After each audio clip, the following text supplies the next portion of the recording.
नमस्कार दोस्तों, स्वागत है आपका हमारे YouTube चैनल पर। आज हम बात करने वाले हैं एक ऐसी समस्या के बारे में जो हम सभी के जीवन में कभी ना कभी जरूर आती है, और वो है आलस्य। क्या आपको भी ऐसा लगता है कि आप कुछ करने की कोशिश करते हैं लेकिन ये आलस्य आपका पीछा नहीं छोड़ती है? अगर हाँ, तो ये वीडियो खास आपके लिए है। आज हम एक बौद्ध कहानी के माध्यम से जानेंगे कुछ ऐसे आसान और प्रभावी तरीके जिनसे आप आलस्य को अलविदा कह सकते हैं और अपने जीवन में नई ऊर्जा और उत्साह ला सकते हैं। तो चलिए शुरू करते हैं आज की कहानी को, और इस वीडियो को अंत तक जरूर देखें और जानें कि कैसे आप अपने जीवन में सकारात्मक बदलाव ला सकते हैं। एक समय की बात है, एक बार एक आलसी व्यक्ति ने महात्मा बुद्ध से कहा, गुरुवर, मैं बहुत आलसी हूँ, जिसके कारण मैं अपने जीवन में जो करना चाहता हूँ वह नहीं कर पाता, इसलिए मुझे कोई रास्ता बताएं। बुद्ध ने उस आदमी से पूछा, क्या तुम मानते हो कि तुम आलसी हो? तो उस व्यक्ति ने बुद्ध से कहा, हाँ मुनिवर, सिर्फ मैं ही नहीं बल्कि मेरे पूरे गांव के लोग कहते हैं कि तुम आलसी हो। बुद्ध उस व्यक्ति से कहते हैं, लेकिन क्या आपके पास कोई सबूत है कि आप आलसी हैं? उस व्यक्ति ने उत्तर दिया, हाँ।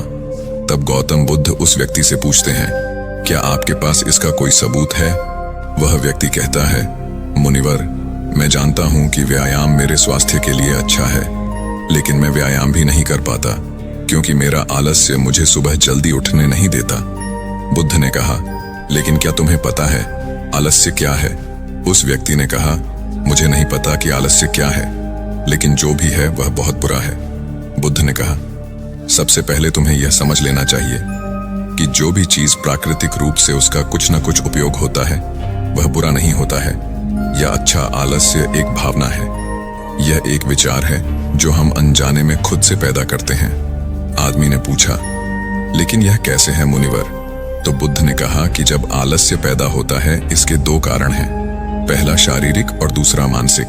जब हम अपने शरीर को किसी भी भोजन को देते हैं जिसके अंदर जीवन शक्ति नहीं होती, हमारे शरीर में आलस्य पैदा हो जाता है, क्योंकि यह शरीर ऊर्जा से चलता है और जैसा हम इसे देते हैं यह वैसा ही विचार करता है, यह वैसा ही व्यवहार करता है। हमारे शरीर के अंदर आलस्य का एक और कारण गलत तरीके से बैठना है, गलत तरीके से सोना और गलत तरीके से चलना। हम कभी इस बात पर ध्यान नहीं देते कि हमारा बैठने, लेटने और सोने की स्थिति सही है या नहीं। अगर हम बौद्ध भिक्षुओं को देखें तो पाएंगे कि वे कैसे बैठते हैं। उनकी रीढ़ की हड्डी बिल्कुल सीधी होती है। जब वे सोते हैं तो उनके शरीर के किसी भी हिस्से पर कोई दबाव नहीं पड़ता है, और जब वे चलते हैं तो उनके शरीर के किसी भी हिस्से पर कोई तनाव नहीं पड़ता है। उनके दो कदमों के बीच एक लय होती है। शारीरिक स्तर पर आलस्य का तीसरा कारण सुबह जल्दी न उठ पाना। यह सुनकर व्यक्ति कहता है, हाँ मुनिवर, मैं सुबह जल्दी नहीं उठ पाता। यह सुनकर बुद्ध मुस्कुरा देते हैं और कहते हैं कि आप सुबह जल्दी उठ सकते हैं। जब आप रात को सोने का सही समय निर्धारित करते हैं तो हर व्यक्ति को अनुशासन का पालन करना पड़ता है, क्योंकि अनुशासन हमारे जीवन में संतुलन लाता है। ज्यादातर लोग अनुशासन को बुरा मानते हैं क्योंकि उन्हें अनुशासन का एहसास होता है और उन्हें बांधता है, जबकि सच तो यह है कि अनुशासन हमें बांधता नहीं है बल्कि मुक्त करता है। तब व्यक्ति बुद्ध से पूछता है, लेकिन हमें इसकी शुरुआत कहाँ से करनी चाहिए, जैसे ठीक से खाना, बैठना या लेटना, सुबह जल्दी उठना आदि। बुद्ध कहते हैं कि आप इस समय जो भी कर रहे हैं उसे अभी से शुरू करें, इसे ध्यान से करें।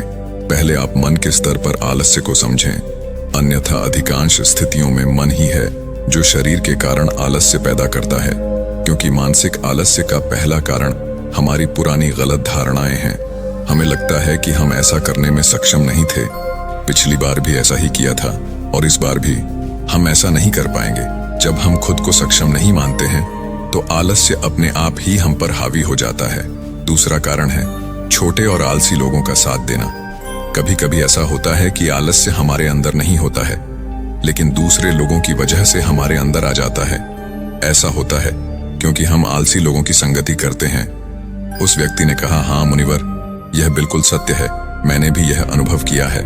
तब बुद्ध ने कहा, तीसरा कारण मन की स्पष्टता का अभाव है। मान लीजिए कि आप किसी जंगल में खो गए हैं और शाम हो गई है और आपको नहीं पता कि आपका घर किस दिशा में है, तो क्या होगा? क्या आप आलसी होकर लेटे रहेंगे या अपने घर की तलाश में कोई रास्ता खोजेंगे? उस व्यक्ति ने कहा कि मैं बाहर जाऊंगा घर की तलाश में। तभी बुद्ध ने कहा, अगर बहुत कोशिश करने के बाद भी तुम्हें घर का रास्ता न मिले तो तुम क्या करोगे? उस व्यक्ति ने कहा, मैं अभी भी इसे ढूंढता रहूंगा, क्योंकि मेरे पास कोई दूसरा विकल्प नहीं होगा। बुद्ध ने कहा, कई विकल्प हैं। अगर किसी के पास एक ही विकल्प है तो उसका दिमाग बिल्कुल खाली होगा। यदि आप व्यायाम नहीं कर पा रहे हैं तो इसका कारण आपके मन में स्पष्टता की कमी है, जिसका आपको भविष्य में सामना करना पड़ेगा। उन रोगों से होने वाली बीमारियां आपको दिखाई नहीं देती।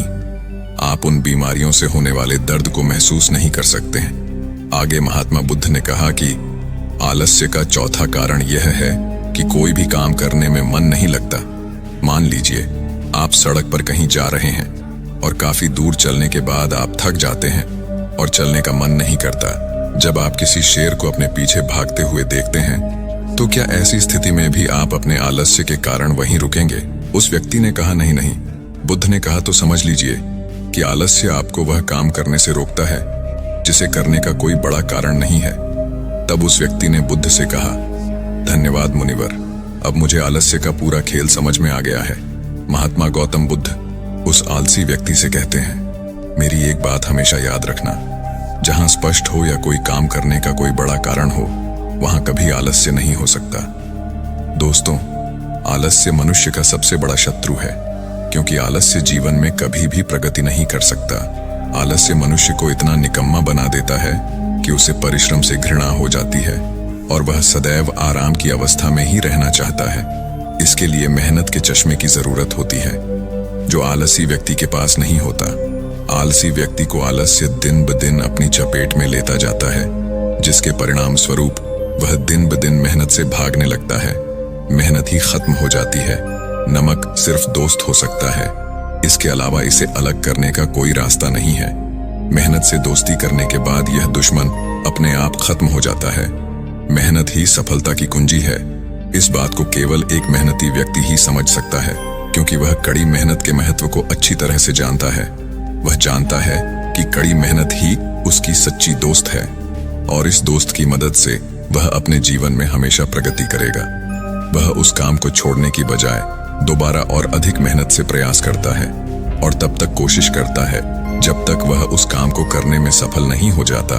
और इसके विपरीत आलसी व्यक्ति किसी छोटे से काम को करने की कोशिश करता है। इंसान को दूसरे लोगों की भी जरूरत होती है, क्योंकि वह आलस्य के जाल में इस तरह फंस चुका है कि उसे बस आराम की जरूरत है।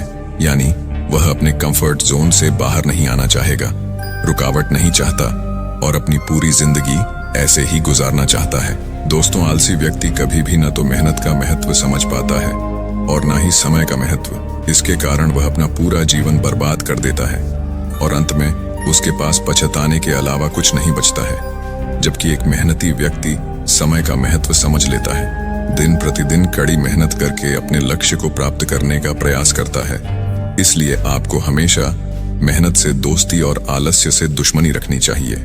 ये वीडियो आपको कैसा लगा कमेंट बॉक्स में जरूर बताएं। ऐसी कहानियों के लिए मेरे चैनल को सब्सक्राइब करें। धन्यवाद।